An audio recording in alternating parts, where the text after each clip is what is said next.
Welcome to the week 3 of Introduction to Java course. In this week, we are going to study about some of the advanced topics in Java, but which are very important. So what are we going to study in this particular week? First, we are going to look into what exactly are packages and why do we use it, what are the advantages and all of that. This is something which we have also touched while explaining access modifiers, public, private, protected in the earlier week. The next thing which we are going to study is exception handling. What is an error in a program? What is an exception in a program? How do we handle if there is any exception? And we are going to look at some of the important syntax which you are going to see in most of the Java code written by other programmers as well.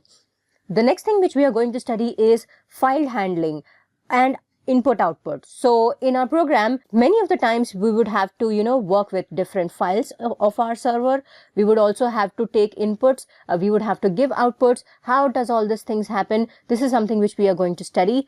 Also, we are going to study about garbage collection. What is this magical thing of garbage collection which has set Java apart from C and C++. How does this thing happen? What is the benefit which we can take from this? How to code such that we do not have any problem with leaking memory.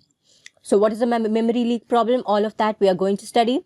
Lastly, one of the very important topics in Java, which is multi-threading, and one of the most beneficial thing of Java, I would say, that is, being able to actually work on a particular task in multiple threads instead of, just one single thread of working in a particular program. So we can actually simultaneously work within a particular program. How is that happening with multi-threading is something which we are going to study in this course. So stay along with me because we are having a very interesting time this week.